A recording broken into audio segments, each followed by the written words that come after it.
Welcome back to Inside Politics. Our guest today is Tennessee Democratic Party Chair Mary Mancini. Mary, let's talk about the Republican side. Things look kind of murky over there as far as what's going to happen right now. Donald Trump appears to be the front runner again after winning in New Hampshire and after being pretty close second in Iowa. But do you see at this point coming, who do you think you're going to be running against in the fall? Do you think it'll be Trump? Do you think it'll be Cruz? Do you think it'll be somebody else? You know, if the Republicans were smart, it would be somebody else. But I don't know if that's going to happen. It's been, quite honestly, it's been sort of a get the popcorn moment every time there's a Republican debate. It's fun to watch.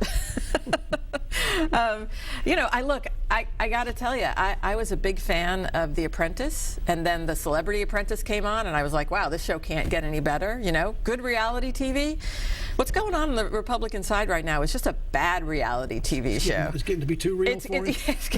It's too real for them. It's great for us. So let's go down to Tennessee and talk about the fall. Let's say you have either Hillary Clinton or Bernie Sanders. If you have Sanders, he's known as an avowed democratic socialist. How do you sell that word socialist in Tennessee? How do you make him a candidate that people here are going to want to vote for? Tennessee is a very conservative and has been a very Republican state in most of its presidential cycles, going back several years. Sure. Well, I mean, if you look at what Senator Sanders stands for, right? He stands for giving every kid access to a higher education, right? So that something like being able to pay doesn't keep them from going to college if they want to. But when voters hear that word socialist, how do they even listen to anything else he says at that point? Don't they just sort of shut the conversation off at that point? You know, I think you're selling all voters short. I mean, I think some voters might do that, but I don't think all voters do that. So, you know, I think it's, again, what I'm seeing around the state of Tennessee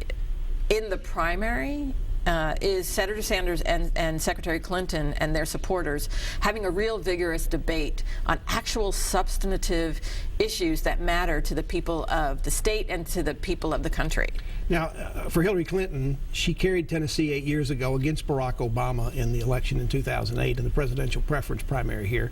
Her husband won Tennessee twice, but nobody considers her to be nearly as conservative as her husband was considered back in the 1990s. Tennessee's a very conservative state. How do you sell what's considered to be not only a very liberal senator when she was in the Senate, but also a person who the Republicans seem to be the candidate they love to hate and hope she's their nominee because they want to beat her? Well, first of all, I reject your premise, right? I don't think Tennessee is as conservative as some folks want us to think it is. You know, you know, look at gerrymandering, you look at the way it is, but if you look at the way it's been, the districts have been carved up. But if you look at who we elect on a statewide level, they're moderates, right? From Phil Bredesen, Bill Haslam, our senators. These are all people that are thoughtful, reasonable folks who talk about issues, who take issues seriously. So that's who Secretary Clinton is as well. So again, you know, we want to be told all the time that this is a statewide, that this is a very, very conservative state, and I you know, look at it, look at the facts. It just doesn't ring true. What's the possibility of a third-party candidate in this? Michael Bloomberg, former mayor of New York, is talking about doing it if he can get on enough ballots across the country, which won't necessarily be easy to do. He could be a real factor in this race, and he could hurt the Democrats as much as the Republicans. Sure. Well, you know, look, any third-party candidate can be considered to be a spoiler, but the reality is that it's the job of the candidate to get the vote out for them, right? And so that's what we're looking at in Tennessee, right? So if there is a third-party candidate, in terms of what our job is to get the vote out for the Democrats. So that's what we will be doing when the time comes. Just to be clear for the people listening and watching out there, when the voters go to the polls on March 1st and they vote on the Democratic side of the primary, what exactly are they choosing beyond a candidate? Anything? The Republicans are actually picking people that might be delegates. The Democrats are not. No, the Democrats are not. The Democrats are well, I shouldn't say that. I mean, when you look at the voters, the candidates have to get a certain percentage of.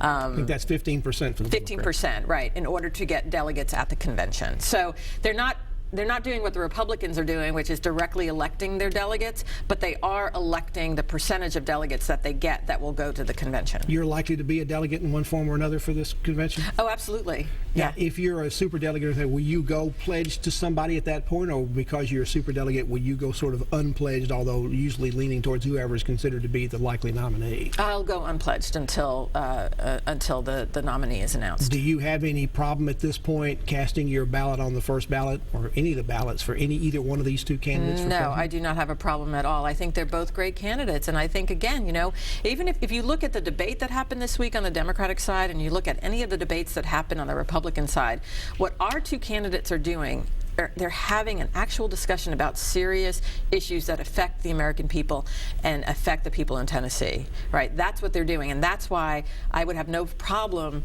voting for either one of those candidates.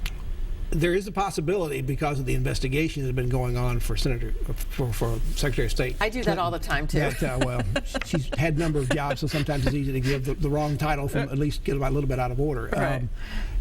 This investigation is going on. There is the possibility that even after she's nominated, that she might run into legal problems and no longer be allowed, or it wouldn't be a good idea for her to continue to be on the ballot.